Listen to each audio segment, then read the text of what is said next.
Hello students. चलिए आज का क्लास हम लोग स्टार्ट करते हैं। आज के क्लास में हम लोग देखें अगर तो अर्ध आयु को हम लोग को आगे बढ़ाना है। पिछले क्लास में मैंने आपको गतिकी समीकरण पढ़ाया था जिसमें मैंने फॉर्मूला आपको बताया था टी बराबर 2.303 upon K to T is equals to 2.303 upon K log A बटा ए माइनस एक्स, ये मैंने पढ़ाया था। फिर प्रथम कोटि अभिक्रिया के हाफ लाइफ को मैंने आपको पढ़ाया था। तो प्रथम कोटि के हाफ लाइफ को मैंने पढ़ाया था टी हाफ इजिकल्स टू 0.693 बटा के। ठीक है, उसी फॉर्मूला को मैंने यहाँ लिखा है टी हाफ इजिकल्स टू 0.693 बटा के, ये लिखा हुआ है।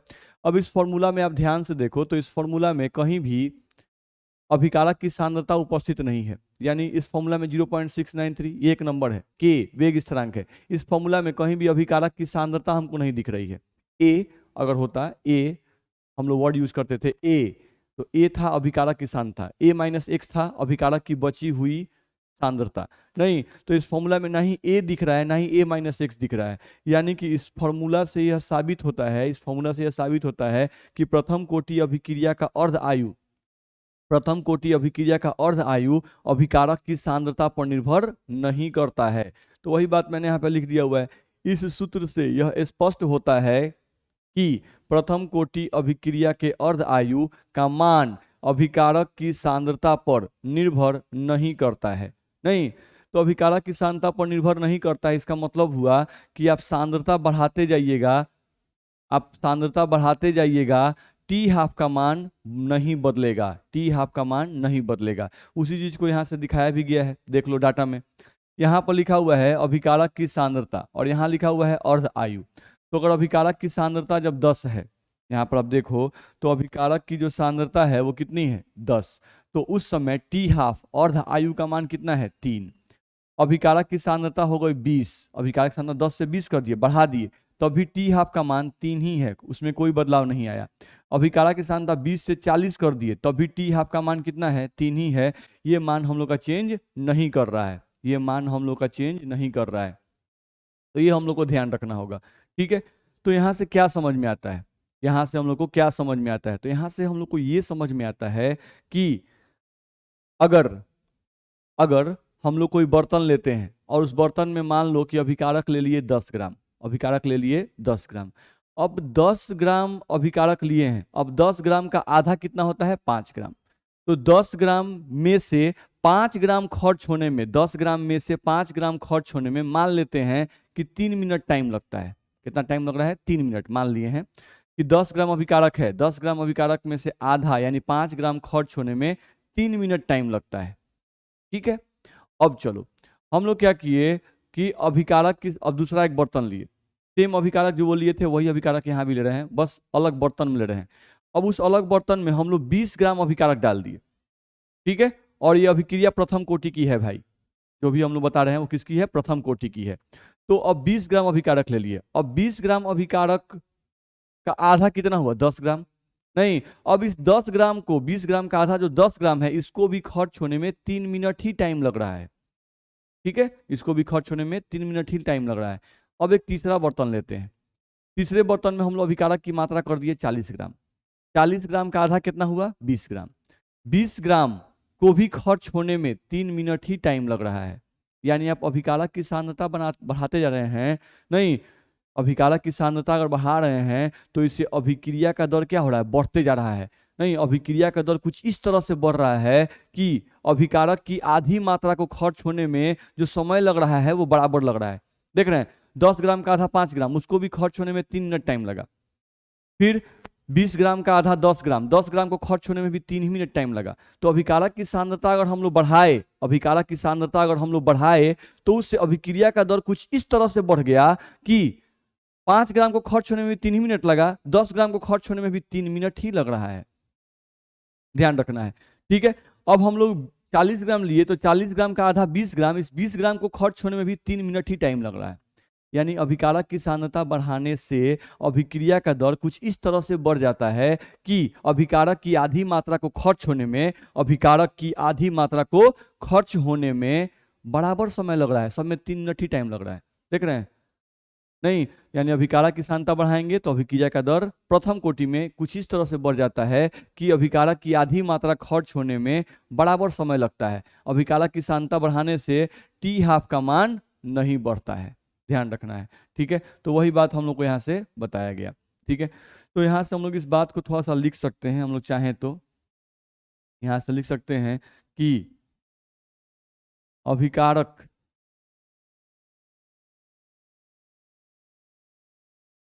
की सांद्रता,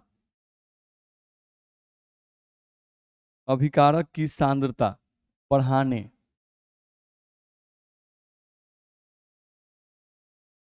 से अभिक्रिया का दर,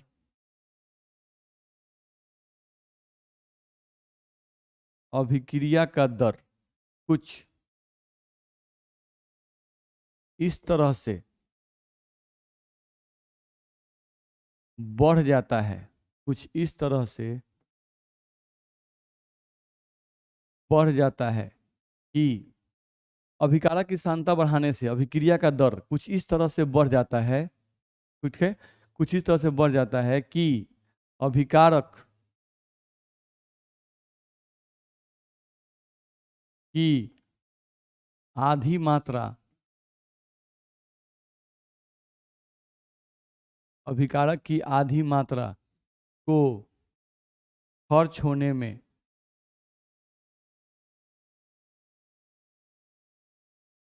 बराबर समय लगता है।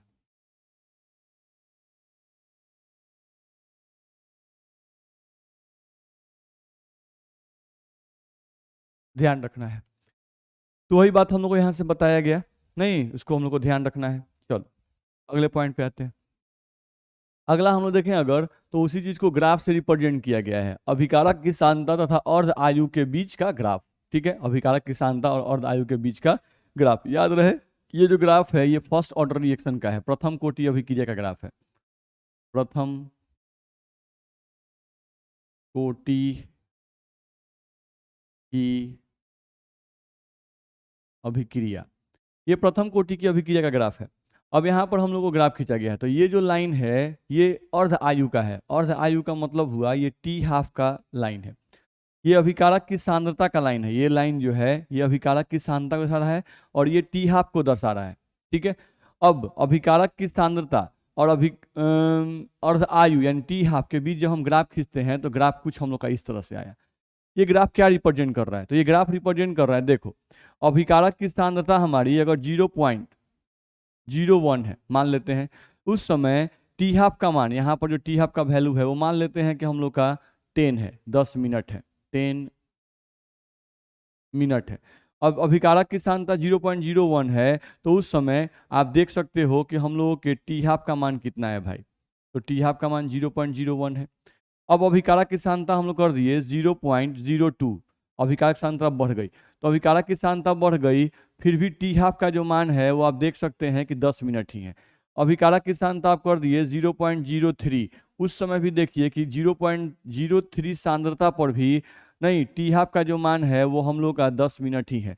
तो ये क्या दिखा रहा है कि अभिकारक की सांद्रता तो बढ़ रही है, लेकिन अभिकारक की सांद्रता बढ़ने से जो टी हाफ का मान है वो नहीं बदल रहा है। ठीक है, तो इससे क्या स्पष्ट होता है, इससे स्पष्ट होता है कि अभिकारक की सांद्रता पर अभिक्रिया का अभिकारक की सांद्रता पर टी हाफ का मान निर्भर नहीं करता है प्रथम कोटि अभिक्रिया में। अभिकारक की सांद्रता पर, अभिकारक की सांद्रता पर टी हाफ का मान डिपेंड नहीं करता है प्रथम कोटि अभिक्रिया में, ये हम लोग को ध्यान रखना होगा। ठीक है, तो वही बात मैंने यहाँ पर बताया है।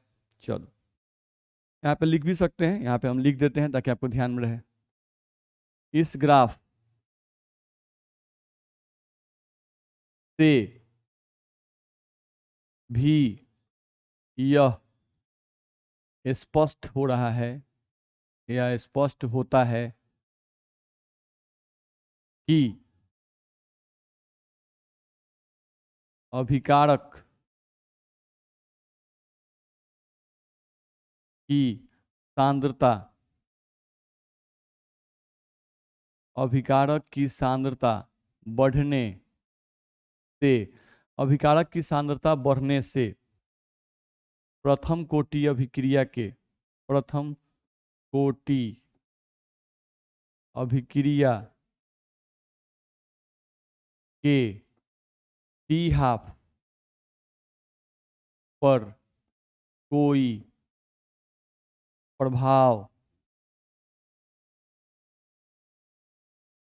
नहीं पड़ता है। इस ग्राफ से भी यह स्पष्ट होता है कि अभिकारक की सांद्रता बढ़ने से प्रथम कोटि अभिक्रिया के टी हाफ पर कोई प्रभाव नहीं पड़ता है, वही यहाँ दिखाया गया है। चलिए आगे बढ़ते हैं। यहाँ देखा जाए तो एक हम लोग को टर्म लिखा हुआ है relation between T and T half. चलो समझते हैं इस बात को। यहाँ से देखो तो relation between T and T half, देखो तो हम लोग यहाँ से टी हाफ का फॉर्मूला एक पढ़े थे, टी हाफ का एक फॉर्मूला पढ़े थे, टी हाफ बराबर 0.693 डिवाइडेड बाई के, ऐसा पढ़े थे। हम लोग चाहें तो इस फॉर्मूला को के बराबर निकाल सकते हैं, तो के बराबर हम लोग को फॉर्मूला आता है यहाँ से 0.693 बट्टा, इस के को इधर भेज दिए और टी हाफ को नीचे भेज दिए, बट्टा में यहाँ पे आया था टी हाफ, ये हम लोग को आ गया। चलो इसको हम लोग इक्वेशन 1 मान लिए। नाउ अब अगर देखें तो हमारे पास गतिकी समीकरण है। क्या गतिकी समीकरण है भाई? तो हमारे पास गतिकी समीकरण है टी बराबर 2.303 अपॉन के लॉग ए बट्टा ए माइनस एक्स, ये हमारे पास है।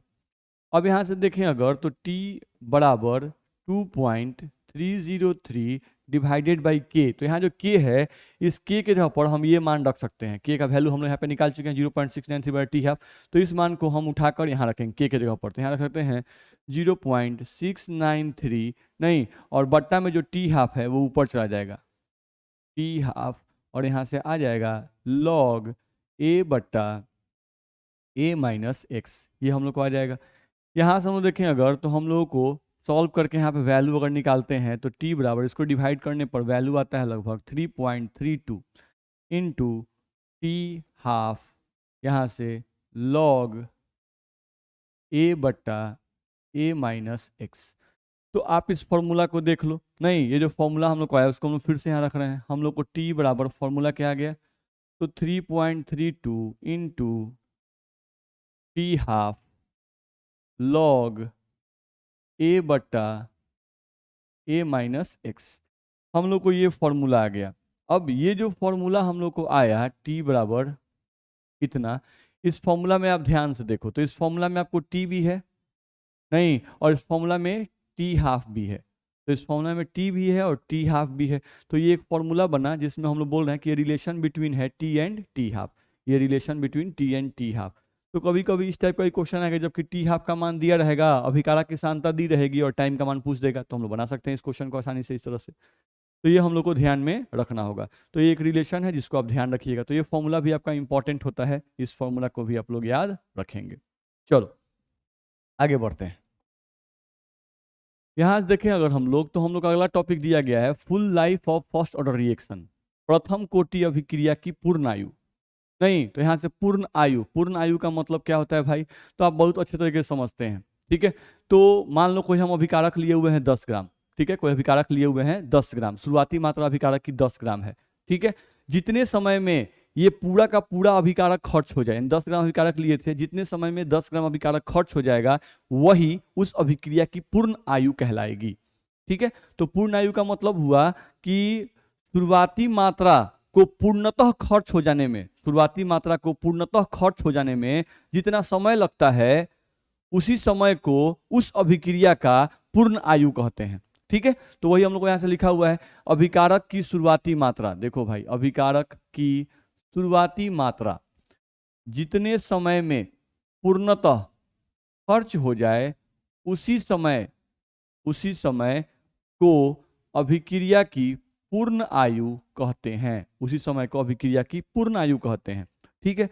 अब आप समझ सकते हो, जैसे देखो हम लोगों को देखो तो यहाँ पर दिया हुआ है रिएक्टेंट और यहाँ पर दिया हुआ है प्रोडक्ट।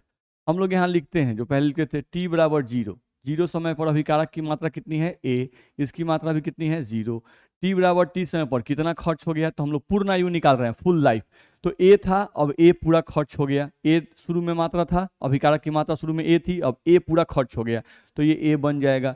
अब t बराबर t समय पर बचा कितना भाई, तो a था, a खर्चा हो गया तो बचा कितना 0, यहाँ पर हम लोग क्या हो गया तो a बच गया।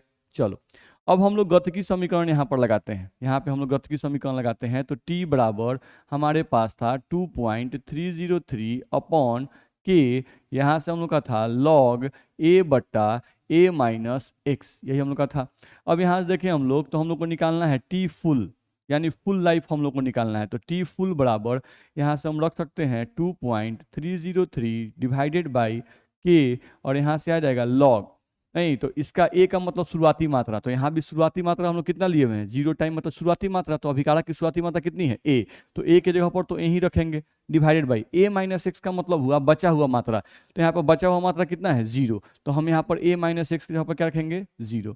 तो यहाँ से हम लोग निकालेंगे अगर टी फुल का वैल्यू, टी फुल लाइफ हम लोग निकालना चाहते हैं, तो हम लोग को आएगा 2.303 डिवाइडेड बाई के, और यहाँ से आ जाएगा आपको लॉग 0 में जब ए से डिवाइड किया वैल्यू आएगा इनफाइनाइट। यहाँ से आप निकालिएगा टी फुल बराबर, तो यहाँ से आपको आ जाएगा 2.303 डिवाइडेड बाई के, लॉग इनफाइनाइट का जो वैल्यू होता है वो भी इनफाइनाइट आता है, और इनफाइनाइट में जब किसी चीज़ से गुना करते हैं तो उसका वैल्यू भी क्या आता है इनफाइनाइट। तो यहाँ से हम लोग निकालेंगे टी फुल, तो वैल्यू हम लोग को आ जाएगा इनफाइनाइट। टी फुल का वैल्यू हम लोग कितना आ गया इनफाइनाइट,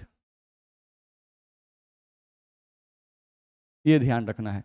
तो यहाँ से क्लियर हो गया हम लोग, क्या क्लियर हो गया, यहाँ से हम लोग को देखा जाए तो ये क्लियर हो गया कि प्रथम कोटि अभिक्रिया के पूर्ण आयु को ज्ञात कर पाना संभव नहीं है। ध्यान रखना है, यहाँ से हम लोग क्या ध्यान में आ रहा है कि प्रथम कोटि अभिक्रिया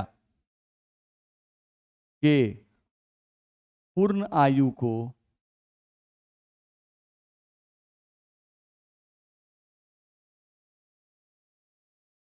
ज्ञात कर पाना संभव नहीं है। ध्यान रखना है, प्रथम कोटि अभिक्रिया के पूर्ण आयु को ज्ञात कर पाना संभव नहीं है, क्योंकि वैल्यू क्या आ गया भाई इनफाइनाइट आ गया। ध्यान रखना है, तो ये हम लोग को ध्यान रखना है, यानी कि प्रथम कोटि अभिक्रिया को पूरा होने में, पूरा अभिकारक को खर्च होने में, अगर कोई अभिक्रिया प्रथम कोटि है तो उसमें अभिकारक को पूरा खर्च होने में बहुत बहुत बहुत ज़्यादा समय लगता है, ये हम लोग को ध्यान में रखना होगा। तो वही लिखा हुआ है टी फुल बराबर इन्फिनिटी हम लोग को आ गया। ठीक, चलो आगे बढ़ते हैं, अगला हम लोग का क्या लिखा हुआ है उसको देखें हम लोग। यहाँ से अगर देखा जाए तो हम लोग को बताया गया है कि यदि अभिक्रिया सॉल्यूशन फेज में हो तो प्रथम कोटि अभिक्रिया का गतिकी समीकरण, जो हम लोग बहुत देर से पढ़ रहे हैं, प्रथम कोटि अभिक्रिया गतिकी समीकरण के बराबर 2.303 अपॉन टी लॉग ए बटा ए माइनस एक्स, यही ना फॉर्मूला हम लोग पढ़ रहे हैं बहुत देर से। तो ये फॉर्मूला होगा कब, जब हम लोगों को यहाँ पर जो ए है अभिकारक की सांद्रता दी रहती है, अभिकारक की बची हुई सांद्रता दी रहती है, नहीं यानी हम लोग को मोलारता दिया रहता है। सांद्रता का मतलब क्या हम लोग मानते हैं जनरली मोलारता। तो हम लोगों को अगर सॉल्यूशन फेज में कोई अभिक्रिया हो रहा है, सॉल्यूशन फेज में कोई अभिक्रिया हो रहा है, नहीं यानी कि अभिकारक की सांद्रता दी रहे, तो उस केस में हम लोग गतिकी समीकरण के लिए ये फॉर्मूला लगाते हैं। ठीक है, ये फॉर्मूला हम लोग लगाते हैं।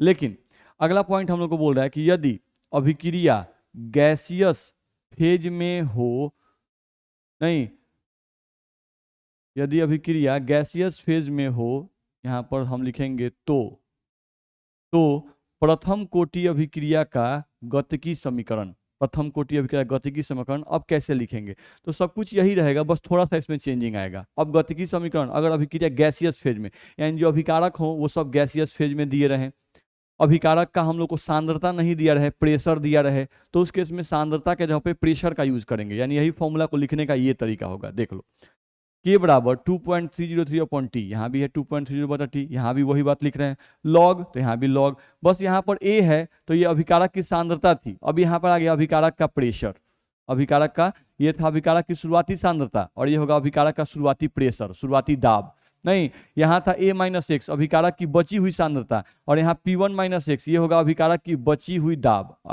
अभिकारक का बचा हुआ दाब, वही हम लोग का होगा। तो इस फॉर्मूला और इस फॉर्मूला में बहुत माइन्यूट सा डिफरेंस है, अगर सांद्रता दिया रहेगा तो ये फॉर्मूला यूज करो, नहीं और अगर गैसियस रिएक्शन है और रिएक्टेंट का यानी अभिकारक का प्रेशर दिया रहे तो उस केस में इसको यूज करो, ध्यान रखना है। तो यहाँ पर P1 का वैल्यू लिखा हुआ है, P1 का मतलब लिखा हुआ है अभिकारक का शुरुआती दाब, और P1 माइनस एक्स का मतलब लिखा हुआ है अभिकारक का बचा हुआ दाब। तो ये हम लोग को लिखा हुआ है, तो इस फॉर्मूला का हम लोग यूज करते हैं, ध्यान रखना है। तो अब इन सभी पे हम लोग क्वेश्चन बना के देखेंगे अगले क्लास में। इन सभी पर हम लोग क्या बनाएंगे, क्वेश्चन बनाएंगे, तो और कॉन्सेप्ट हम लोग का क्लियर हो जाएगा। फिलहाल हम लोग प्रथम कोटि अभिक्रिया गतिकी समीकरण पढ़ लिए, जिसका फॉर्मूला हम लोग को ध्यान रखना है, के बराबर 2.303 अपॉन टी लॉग ए बटा ए माइनस एक्स। ठीक है, यही है गतिकी समीकरण। अगर सांद्रता दी रहे तो ये लगाएंगे, अगर प्रेशर दिया रहे तो ये लगाएंगे, यानी टी बराबर या के बराबर 2.303 अपॉन टी लॉग P1 बटा P1 माइनस एक्स। प्रथम कोटि अभिक्रिया का हाफ लाइफ हम लोग देख लिए, हाफ लाइफ का फॉर्मूला आया था टी हाफ बराबर 0.693 बटा के। तो उससे मालूम चला था कि प्रथम कोटि अभिक्रिया का हाफ लाइफ अभिकारक की सांद्रता पर निर्भर नहीं करता है। फिर हम लोग देखे फुल लाइफ, प्रथम कोटि अभिक्रिया का फुल लाइफ यानी पूर्ण आयु हम लोग देखें, तो उसका वैल्यू हम लोग को टी का वैल्यू आ गया इनफाइनाइट, यानी प्रथम कोटि अभिक्रिया के पूर्ण आयु को ज्ञात कर पाना संभव नहीं है। प्रथम कोटि अभिक्रिया की पूर्ण आयु बहुत ज़्यादा लंबे टाइम तक, यानी प्रथम कोटि अभिक्रिया बहुत लंबे टाइम तक चलती है, ये हम लोग को ध्यान रखना है। ठीक, तो आज के क्लास में हम लोग इतना ही पढ़ेंगे, अगले क्लास में हम लोग कुछ क्वेश्चंस बनाएंगे तो और कॉन्सेप्ट हम लोग क्लियर हो जाएगा। ठीक है, ओके, थैंक यू।